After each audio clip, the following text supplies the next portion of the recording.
ഓണക്കാലം പ്രമാണിച്ച് KSRTC ജീവനക്കാർക്കും പെൻഷൻകാർക്കും ഉത്സവബത്തയും അഡ്വാൻസും വിതരണം ചെയ്യാൻ തീരുമാനിച്ചതായും ഇതിനായി 33.92 കോടി രൂപ അനുവദിച്ചതായും ഗതാഗത മന്ത്രി CP ജോൺ അറിയിച്ചു. പെൻഷൻകാർക്ക് ഓണം അലവൻസും സ്ഥിരം ജീവനക്കാർക്ക് സാലറി അഡ്വാൻസും ഉൾപ്പെടെയുള്ള ആനുകൂല്യങ്ങളാണ് ഇത്തവണ അനുവദിച്ചിരിക്കുന്നത്. സ്ഥിരം ജീവനക്കാർക്ക് 10,000 രൂപ സാലറി അഡ്വാൻസും 3,000 രൂപ ഉത്സവബത്തയും ലഭിക്കും. കൂടാതെ അർഹതയുള്ള ജീവനക്കാർക്ക് ബോണസും ലഭിക്കുന്നതാണ്. താൽക്കാലിക ജീവനക്കാർക്ക് 1,000 രൂപ ഉത്സവബത്തയായി ലഭിക്കും. വർഷങ്ങൾക്ക് ശേഷം ആദ്യമായി പെൻഷൻകാർക്ക് 1,250 രൂപ ഓണം ഉത്സവബത്തയായി അനുവദിച്ചിട്ടുണ്ട്. സ്ഥിരം ജീവനക്കാർക്ക് 10,000 രൂപ ഓണം അഡ്വാൻസ് നൽകാൻ 21.5 കോടി രൂപ KSRTCക്ക് മന്ത്രിസഭാ തീരുമാനപ്രകാരം അനുവദിച്ചിട്ടുണ്ട്. പെൻഷൻകാർക്ക് 1,250 രൂപ ഉത്സവബത്ത നൽകുന്നതിന് 5.32 കോടി രൂപയും പ്രത്യേക ധനസഹായമായി മന്ത്രിസഭ KSRTCക്ക് അനുവദിച്ചു. മുൻകാല കണക്കുകൾ പ്രകാരം സർവീസിൽ നിന്ന് വിരമിച്ച KSRTC പെൻഷൻകാർക്ക് സാമ്പത്തിക സഹായമായി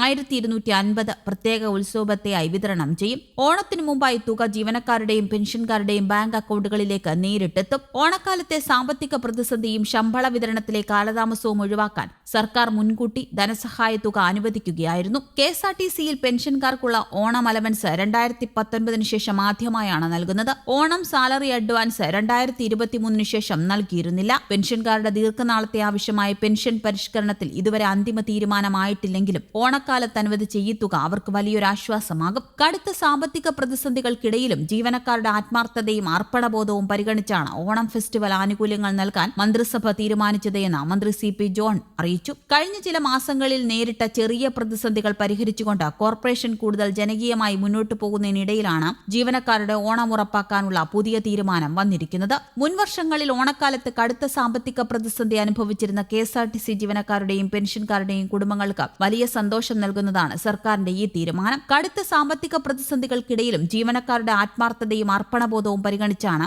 ഓണം ഫെസ്റ്റിവൽ നൽകുന്നത്. ഓണത്തിന് മുന്നോടിയായി ജീവനക്കാരുടെയും പെൻഷൻകാരുടെയും അക്കൗണ്ടുകളിലേക്ക് തുക നേരിട്ടെത്തിക്കുന്നതിനുള്ള നടപടികൾ 2026 ഓഗസ്റ്റ് 20 മുതൽ ആരംഭിച്ചു കഴിഞ്ഞു. ഓഗസ്റ്റ് 24-നകം ഭൂരിഭാഗം പേർക്കും തുക ലഭ്യമാക്കാനാണ് കോർപ്പറേഷൻ ലക്ഷ്യമിടുന്നത്. അനുവദിച്ച 10,000 രൂപ ഓണം അഡ്വാൻസ് 5 തുല്യ പ്രതിമാസ തവണകളായി ജീവനക്കാരുടെ ശമ്പളത്തിൽ നിന്ന് തിരിച്ചുപിടിക്കും. ഓരോ മാസവും 2,000 രൂപ വീതമാണ് ശമ്പളത്തിൽ നിന്ന് കുറയ്ക്കുക. 2026 ഒക്ടോബർ മാസത്തെ ശമ്പളം മുതൽ തിരിച്ചടവ് ആരംഭിക്കും. സെപ്റ്റംബർ മാസത്തെ ശമ്പളത്തിൽ നിന്ന് റിക്കവറി ഉണ്ടാകില്ല. ആനുകൂല്യങ്ങൾ വിതരണം ചെയ്യുന്നതിനൊപ്പം ഓണക്കാലത്ത് തിരക്ക് പരിഗണിച്ച് കൂടുതൽ സർവീസുകൾ നടത്താനും KSRTC തീരുമാനിച്ചിട്ടുണ്ട്. ബംഗളൂരു, ചെന്നൈ, മൈസൂരു തുടങ്ങിയ അയൽ സംസ്ഥാനങ്ങളിൽ നിന്ന് മറ്റു ജില്ലകളിൽ നിന്നും ആളുകൾക്ക് നാടുകളിലേക്ക് എത്തുന്നതിനായി അധിക ബസ്സുകൾ അനുവദിച്ചു. അന്തർ സംസ്ഥാന ബസ്സുകളിലേക്കും ദീർഘദൂര സർവീസുകളിലേക്കും മുൻകൂട്ടി ടിക്കറ്റ് ബുക്ക് ചെയ്യാനുള്ള സൗകര്യവും ഒരുക്കിയിട്ടുണ്ട്. ഓണക്കാലത്തെ യാത്രക്കാരുടെ തിരക്ക് കണക്കിലെടുത്ത് ബസ് സർവീസുകളുടെ എണ്ണം കൂട്ടുന്നതിനൊപ്പം ജീവനക്കാരുടെ ആനുകൂല്യങ്ങൾ കൃത്യമായി നൽകുന്നത് വഴി സർവീസ് തടസ്സപ്പെടാതിരിക്കാൻ മാനേജ്മെന്റ് ശ്രദ്ധിക്കുന്നുമുണ്ട്. News desk Kerala Kaumudi.